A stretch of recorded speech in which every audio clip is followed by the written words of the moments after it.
A man who buried his name with his wife could still be undone by the simple need for a hot meal.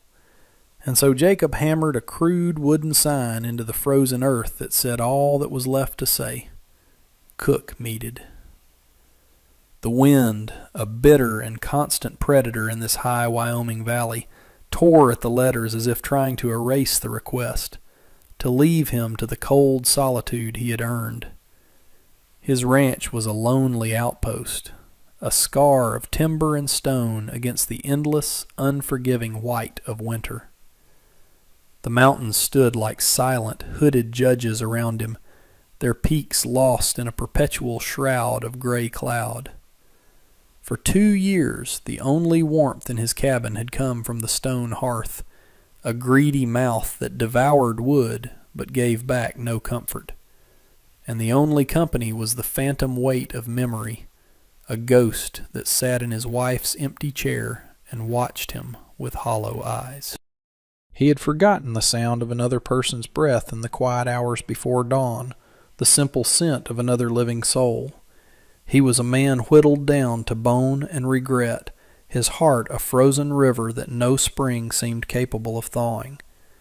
The sign was a concession not to hope, but to the gnawing emptiness in his belly and the weary ache in his bones from another meal of dry tack and half-frozen salted meat. He expected no one. The nearest town was a 2-day ride in good weather, and this was the cruelest heart of winter. He expected the sign to be buried by the next drift, a futile prayer swallowed by the indifferent snow. So when he saw the figure, a smudge of impossible color against the blinding canvas of the landscape, he thought it was a trick of the light, his mind finally fracturing under the immense pressure of the silence.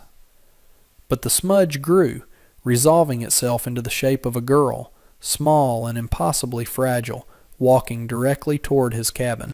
She wore a dress the color of a fading sunset, a pale, tattered pink that had no place in this world of gray and white.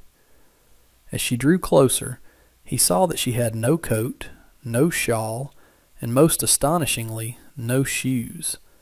Her feet, blue with cold, were bare upon the snow. She was Chinese, her face a mask of exhaustion, her dark eyes holding the vast, haunted emptiness of the land she had just crossed. She stopped before the sign, her gaze tracing the rough letters, and then she lifted her eyes to him, standing on his porch, a hulking shadow against the gray light. She did not speak. She simply stood there, a question and an answer all at once, shivering not from the cold, but from a deeper, more profound exhaustion that seemed to emanate from her very soul. Jacob's first instinct, the one honed by years of violence and loss, was to send her away. She was trouble. She was a stray, and strays brought attachments, and attachments brought pain. He had no room for more pain. He opened his mouth to speak the harsh words, to tell her to move on, that there was nothing for her here. But the words caught in his throat, frozen by the sight of her bare feet sinking into the snow. It was an act of such desperate, suicidal hope to walk into a Wyoming winter with nothing, that it broke through the thick ice of his apathy. He saw not a stranger, but a reflection of his own brokenness, another soul pushed to the absolute edge of the world. He gave a curt, angry jerk of his head toward the cabin door. "Inside," he growled, the word a plume of white in the frigid air, the sound of it foreign and jarring in the profound silence he had cultivated for so long. He had posted for a cook, but what had arrived was a ghost, and he had just invited her in. He watched her as she crossed the threshold, her movements stiff with cold but imbued with a strange, fluid grace. She left a trail of melting snow on the rough-hewn floorboards, small, perfect footprints that seemed to accuse the cabin of its own coldness. The space was stark, brutally functional, smelling of wood smoke, old leather, and the metallic tang of loneliness. A narrow cot, a rough table with 2 chairs, one of which remained perpetually empty, and the great stone hearth that dominated the room. There was no softness here, no curtain on the single window, no rug on the floor. It was a place a man came to disappear, not to live. She stood in the center of the room, her small frame dwarfed by the heavy log walls, her hands clasped before her.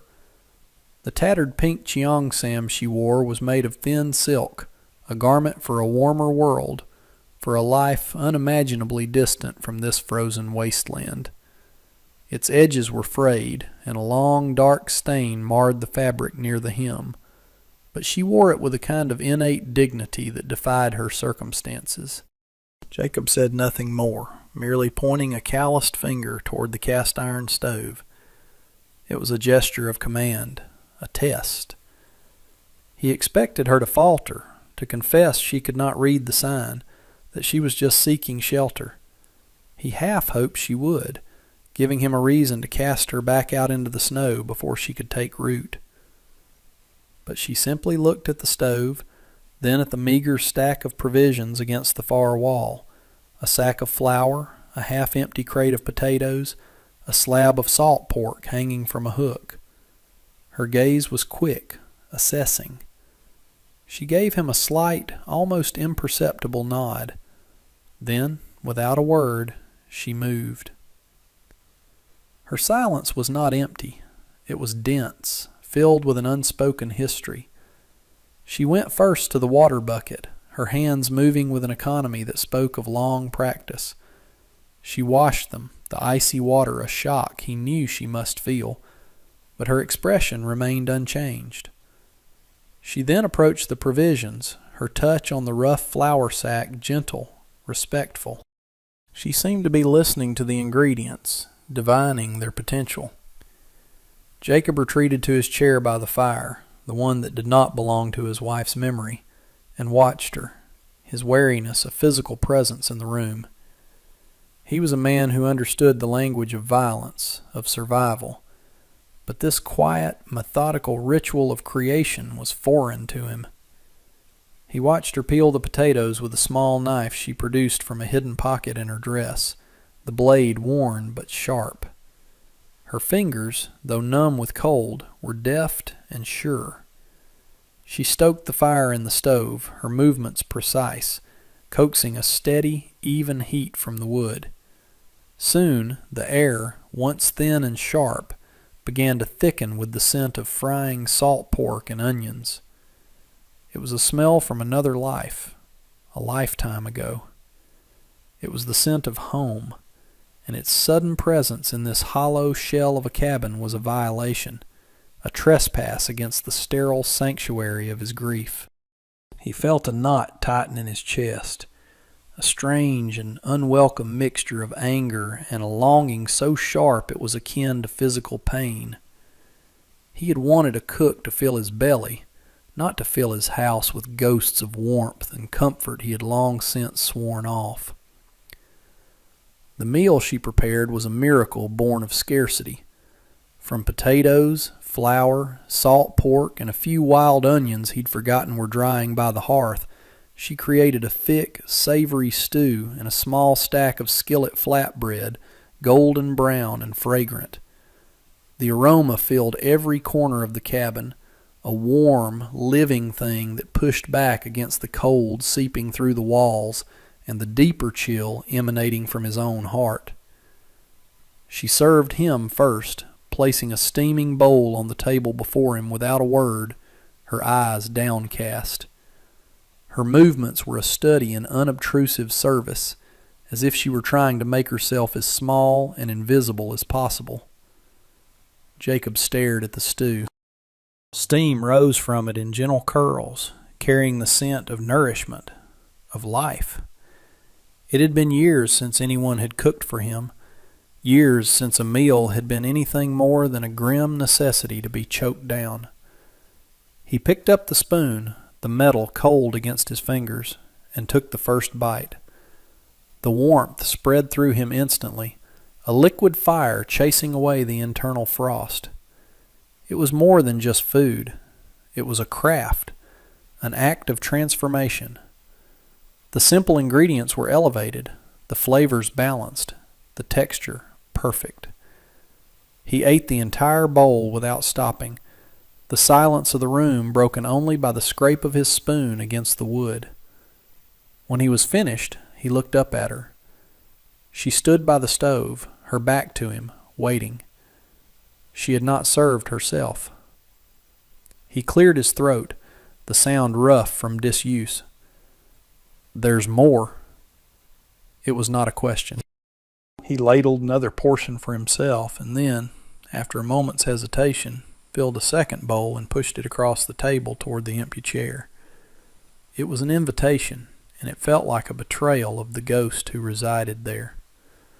The girl turned, her dark eyes flickering to the bowl, then to his face. She hesitated, a flicker of uncertainty crossing her features, before she moved to the table and sat, perching on the very edge of the chair as if ready to flee at any moment. They ate in a shared, profound silence, the only sound the crackling of the fire in the hearth.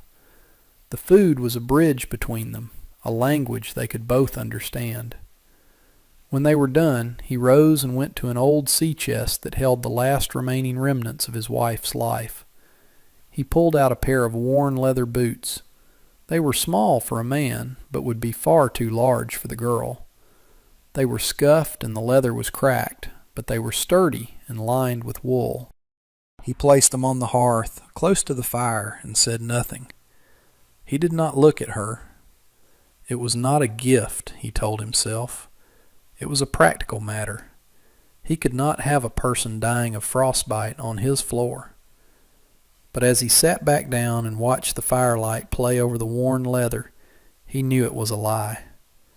It was his first offering, his first crack in the wall of ice he had so carefully constructed around himself.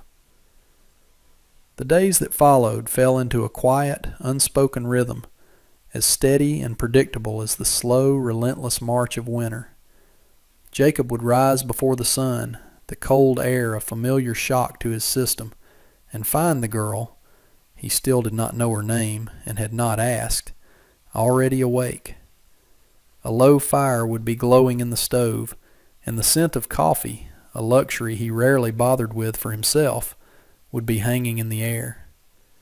He would pull on his heavy coat and venture out into the biting cold to tend his meager stock, his breath pluming in the pre-dawn gloom. He spent his days in the harsh embrace of the outdoors, the physical labor a necessary anesthetic for the dull ache in his soul. He repaired fences that groaned under the weight of the snow, chopped firewood until his muscles screamed in protest, and shoveled paths from the cabin to the barn, a constant battle against the encroaching drifts. The wind was his constant companion, its mournful howl a fitting soundtrack to his self-imposed exile. Yet something had changed. When he returned to the cabin at dusk, beaten down by the cold and the labor, he was no longer met with a dead, silent space. He was met with warmth. The cabin, once a hollow tomb, now felt like a refuge. The girl, whose name he had decided in his own mind was An Lee, though he never spoke it, had transformed the space through her quiet, persistent presence. The floors were swept clean, his dusty blankets were folded neatly on his cot, and there was always a pot of something simmering on the stove, its savory aroma a welcome that went deeper than words. He noticed the small things, the subtle shifts. A small bundle of dried winter herbs tied with a bit of twine hanging from a ceiling beam. The single window, once caked with grime, was now clean, letting in the pale, precious winter light.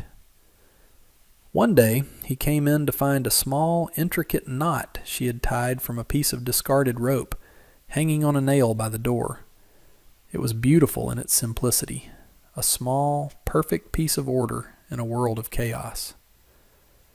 They rarely spoke. Their communication was a silent ballet of gestures and offerings. He would leave a brace of rabbits on the porch, and they would appear that evening in a rich, dark stew. He brought in a sack of apples he had stored in the cellar, and the next day the cabin was filled with the sweet, nostalgic scent of them baking with cinnamon.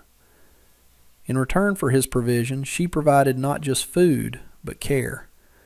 She took his worn, torn shirt one evening while he slept, and using a needle and thread he had left on the table, mended it with tiny, all but invisible stitches. When he saw it the next morning, neatly folded, he felt a strange tightening in his throat. He had not known such gentle care since his wife Sarah had been alive. He found the boots he had left by the fire were now hers. She had stuffed them with rags to make them fit, and she wore them constantly, the heavy clomping sound of them on the floorboards a new and oddly comforting presence in the house. She had also claimed a corner of the cabin for herself, a small space by the hearth where she would sit in the evenings, her hands busy with some small, quiet task. It was her space, and he respected it, a silent acknowledgment of her right to exist within his walls. The blizzard arrived without warning, a sudden, violent assault of wind and snow that descended from the mountains like an avenging god. One moment the sky was a placid, indifferent gray. The next, the world outside the cabin window dissolved into a churning vortex of white. The wind shrieked, a high, thin sound of pure fury, rattling the window pane and probing at every chink in the log walls. Snow began to pile up in massive drifts, burying the fences and climbing the walls of the cabin, sealing them inside a cold, white tomb. For 3 days the storm raged, imprisoning Jacob and Ann Lee in the small, confined space. The world shrank to the 4 walls of the room, the flickering light of the fire, and the constant, deafening roar of the wind. The quiet routine they had established was broken, replaced by a forced and heavy stillness. Jacob spent hours staring into the fire, the flames a mesmerizing dance of destruction and creation. The storm outside mirrored the one he had carried inside himself for years, a relentless tempest of grief and rage that had scoured him clean of everything but the memory of his loss. In the close confines of the cabin, An Lee's presence was magnified. He was acutely aware of her every small movement, the soft sound of her breathing, the rustle of her mended dress. The silence between them, once a comfortable buffer, was now charged with an unspoken tension. There was nowhere to retreat, no physical labor to distract him from the proximity of this quiet, resilient stranger who had so thoroughly invaded his solitude. On the second night of the storm, the temperature plummeted. The cold was a physical entity, pressing in on them, leaching the warmth from the very air. Jacob fed the hearth relentlessly, the log walls groaning in protest against the assault. He found An Lee huddled in her corner, wrapped in a thin blanket, her body trembling not from fear, but from the penetrating chill. He saw in her a fragility that stirred the long-dormant protective instinct within him. He took the heavy bearskin from his own cot, the one that had kept him from freezing on the coldest nights, and walked over to her. He didn't speak. He simply draped the heavy fur over her small shoulders. She looked up at him, her dark eyes wide in the firelight, reflecting the dancing flames. For a moment he thought she might refuse it, but she only pulled it tighter around herself, a silent acceptance of his gesture. He returned to his chair, the cold now biting at him more sharply, but he felt a different kind of warmth spread through his chest, an unfamiliar sensation that had nothing to do with the fire. Later that night, as the wind howled its most desolate song, he saw a glint of moisture on her cheek.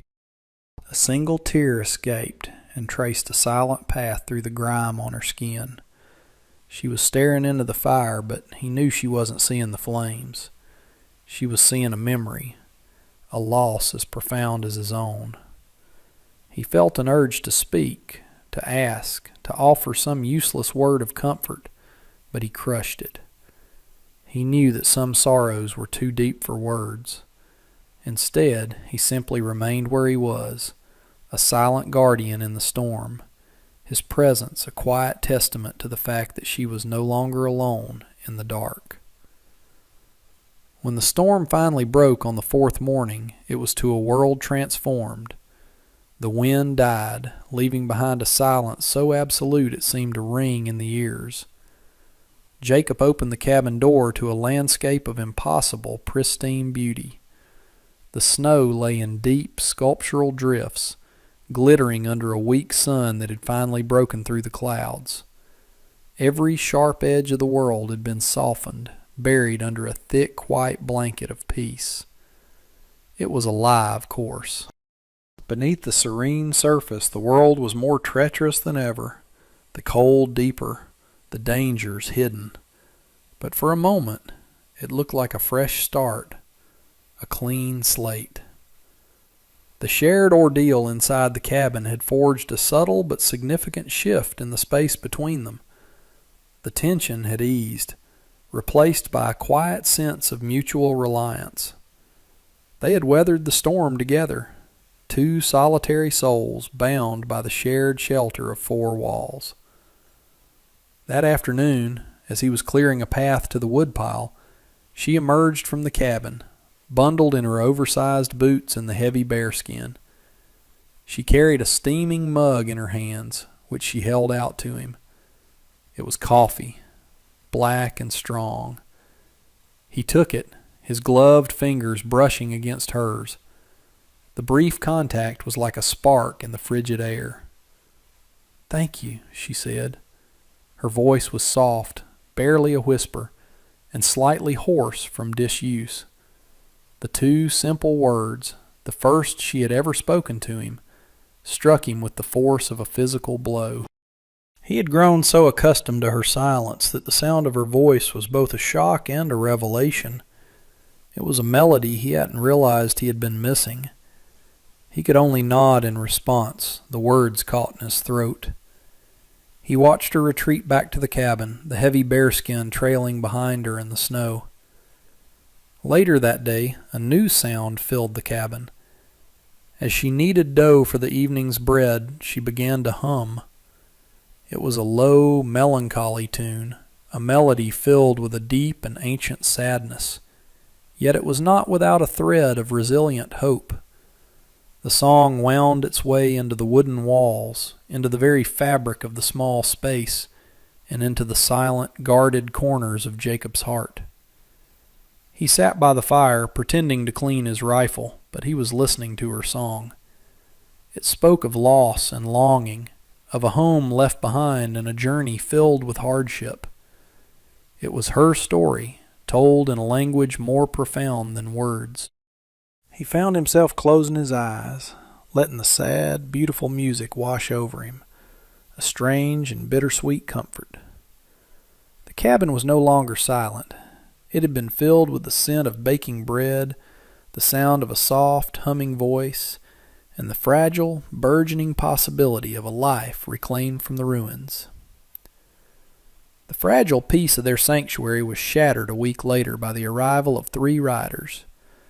Jacob saw them from a distance, dark figures moving slowly against the snow-dazzled horizon. Strangers were a rarity, and almost always a threat. He felt the old, familiar instincts stir within him, the cold watchfulness of a man who had spent too much of his life looking over his shoulder. He moved back to the cabin, his hand resting instinctively on the hilt of the knife he always wore at his belt. An Lee saw the change in him and followed his gaze out the window. A flicker of fear, primal and raw, crossed her face before she masked it with her usual stoic calm. The men were rough, their faces chapped red by the wind, their eyes holding the mean, hungry look of scavengers. They reined in their horses a few yards from the cabin, their gaze sweeping over the small homestead, assessing its value, its vulnerability. One of them, a big man with a greasy beard, caught sight of An Lee through the window. A slow, ugly smile spread across his face. "Well now," he called out, his voice a gravelly intrusion into the valley's silence. "Look what the blizzard blew in. Didn't know you had such fine company out here, old man." Jacob stepped out onto the porch, positioning himself between the men and the door. He did not reach for a weapon. He stood with his hands loose at his sides, his posture relaxed, but his eyes were as cold and hard as river stones. "State your business," he said, his voice low and even, yet carrying a chilling authority that made the men shift in their saddles. The bearded man chuckled, a humorless sound. "Just being neighborly. We're looking for supplies, maybe a hot meal, and a little entertainment." His eyes slid back to the window, his meaning unmistakable. The air grew thick and heavy. The quiet rancher was gone, and in his place stood someone else, a man forged in a harder, more violent fire. This was the man Jacob had tried to bury, the man he had fled from. He had built this isolated life to keep that man chained, but now, to protect the fragile peace he had found, he had to let him loose. "You'll find none of that here," Jacob said, his voice dropping even lower. "The trail you were on is back the way you came. I suggest you find it." The second man, younger and wirier, spat a brown stream of tobacco juice onto the clean snow. "He's telling us to leave, boys. Don't think I like his tone." He started to swing his leg over the saddle, his hand drifting toward the pistol on his hip. Jacob didn't move a muscle, but his focus narrowed entirely onto the younger man. "I wouldn't," he said softly. The words were not a threat. They were a simple statement of fact, a promise of swift and terrible consequences. There was something in his stillness, in the absolute certainty in his eyes, that gave the men pause. They were bullies, used to preying on the weak. They sensed, with the animal instinct of their kind, that this quiet man was not weak. The bearded leader held up a hand, stopping his companion. He stared at Jacob for a long, hard moment, trying to read the history in his weathered face. He saw the scars, the haunted look in his eyes, and understood that he was facing a man who had nothing left to lose, and was therefore the most dangerous man of all. "Just passing through," the leader grumbled, pulling on his reins. He shot one last, lingering look at the cabin before turning his horse. "Let's go." They rode away without another word, their presence dissolving back into the vast white landscape, leaving behind only their foul words and the churned, dirty snow. After the riders had disappeared over the ridge, a profound silence descended once more upon the valley. But it was a different kind of silence. It was heavy with the aftermath of the confrontation, tainted by the ugliness that had breached their walls. Jacob remained on the porch for a long time, his back to the door, staring out at the empty horizon.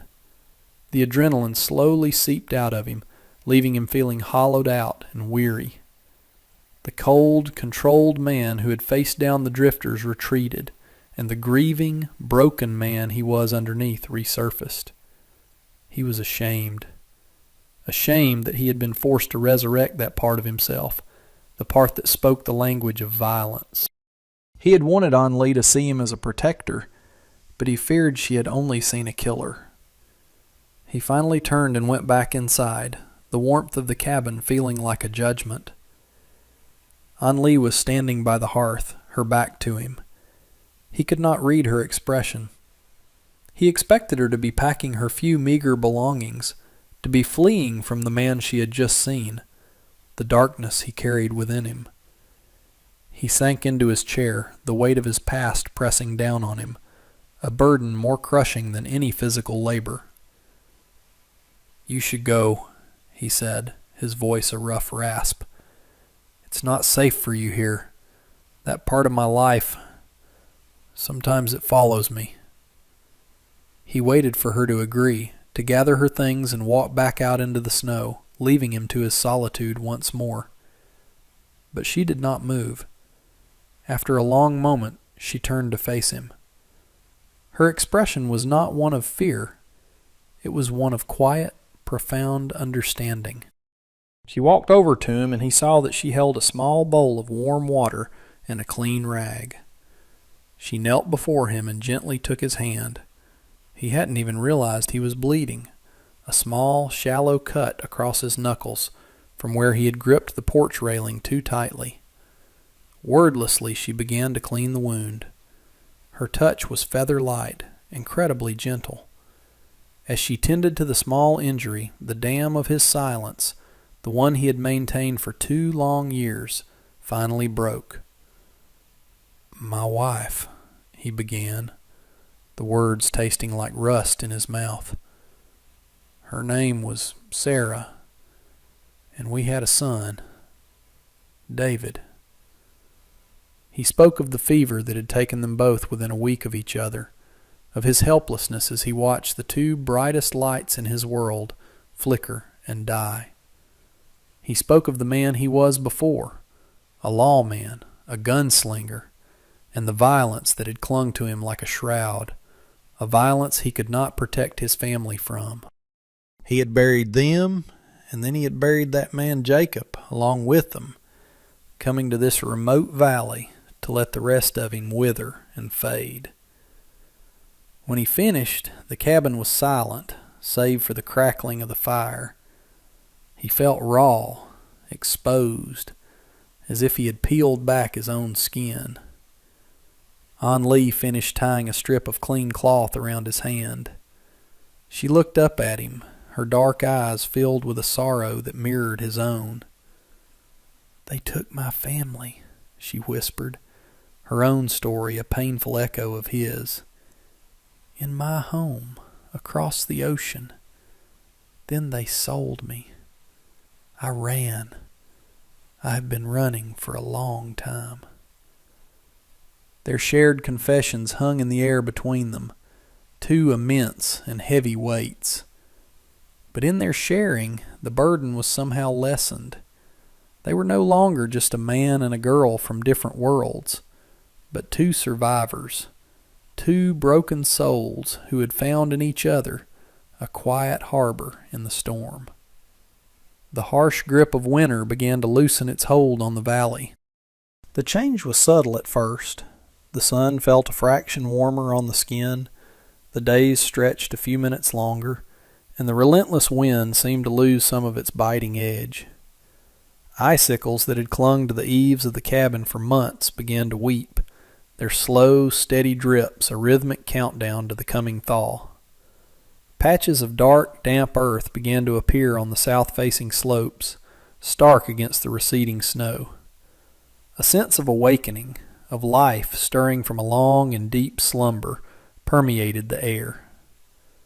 Inside the cabin, a similar thaw was taking place. The shared confessions had irrevocably altered the dynamic between Jacob and An Lee. The vast, silent spaces between them were now filled with a new, unspoken intimacy. They still spoke little, but their silences were no longer born of caution or unfamiliarity. They were comfortable, companionable. He found himself watching her more, not with suspicion, but with a growing sense of wonder. He watched the way the pale morning light caught the black sheen of her hair as she braided it, the intense focus in her eyes as she ground herbs with a stone, the small, secret smile that touched her lips when she tasted a broth and found it to her liking. He was relearning the landscape of another person's presence, the quiet beauty of a shared existence. One afternoon he returned from checking his traps to find she was not in the cabin. A moment of pure, cold panic seized him. He thought she had finally left, that the threat of the riders had been too much. But then he saw her, standing near the edge of the newly thawed creek, her face tilted up to the weak sun. She had taken off the heavy, oversized boots and was standing barefoot on a patch of mossy ground, her toes curled into the living earth as if drawing strength from it. She was no longer just the ghost who had appeared in the snow. She was a woman, resilient and strong, who was, like the land around them, coming back to life. He walked over and stood beside her, his own heavy boots suddenly feeling clumsy and restrictive. They stood in silence for a long time, listening to the gurgle of the creek and the distant call of a returning songbird. The crude wooden sign he had hammered into the ground, the one that said, "Cook needed," had long since been buried by the winter drifts, its purpose made obsolete. He had needed a cook, but what he had found was something infinitely more precious, a reason to face the sunrise again. This quiet, steadfast woman had walked into the frozen wasteland of his life and had, with her quiet acts of care and her resilient spirit, coaxed a spring out of the permafrost of his heart. The world was slowly being reborn in hues of green and brown. The last remnants of snow clung stubbornly to the shaded hollows, but the valley floor was alive with the tender shoots of new grass. The air was soft, carrying the scent of damp earth and the promise of wildflowers. The creek, once a frozen ribbon of ice, now rushed and tumbled over its rocky bed, its voice a boisterous celebration of its freedom. The mountains, which had been his jailers all winter, now seemed like benevolent guardians, their stony faces softened by the spring light. Jacob found he was working with a different purpose now. He was not just surviving, he was building. He repaired the section of the barn roof that had been damaged by the heavy snow, his hammer blows ringing out with a clear, decisive rhythm. He tilled a small patch of ground near the cabin for a garden, turning over the rich, dark soil, preparing it for the seeds An Lee had carefully saved and stored. He worked, not as a man serving a life sentence, but as a man preparing a future. An Lee, too, seemed to blossom in the returning warmth. A touch of color returned to her cheeks, and the haunted, weary look in her eyes was slowly being replaced by a quiet serenity. She moved about the homestead with a sense of belonging, her bare feet, now calloused and tough, seeming to prefer the feel of the earth to the confinement of the boots. She planted the seeds in the garden with the careful, knowing hands of someone who understood the cycles of life, of planting and nurturing and harvesting. One evening, as the sun set, painting the sky in shades of pink and orange that reminded Jacob of her tattered dress, he found her sitting on the porch steps, watching the colors fade. He came and sat beside her, the wood of the steps still warm from the day's sun. A comfortable silence settled between them, a silence that was now their most familiar language. He looked at her, at the strong, delicate line of her jaw, the quiet grace of her posture. He thought of the first day he had seen her, a ghost of a girl barefoot in the snow, and the woman she was now, a vibrant, essential part of his world. He knew, with a certainty that settled deep in his bones, that he could not imagine this place without her. He reached out and tentatively took her hand. Her fingers were small and cool against his calloused palm. She did not pull away. Instead, her fingers curled slightly, a silent response, an acceptance. It was a simple gesture, yet it held the weight of 1,000 unspoken words, a promise of a shared future. He held her hand as darkness fell over the valley, the first stars beginning to prick the deep velvet of the sky. The ranch was no longer a place of exile, a monument to his grief. It was a home, and it was theirs. If you were moved by the story of two lost souls finding their way back to life, and you believe in the power of quiet strength and second chances, then consider subscribing to our channel. We are dedicated to telling stories that find the light in the darkness and the hope that can bloom in the harshest of winters. Join our community for more inspirational tales of love and resilience.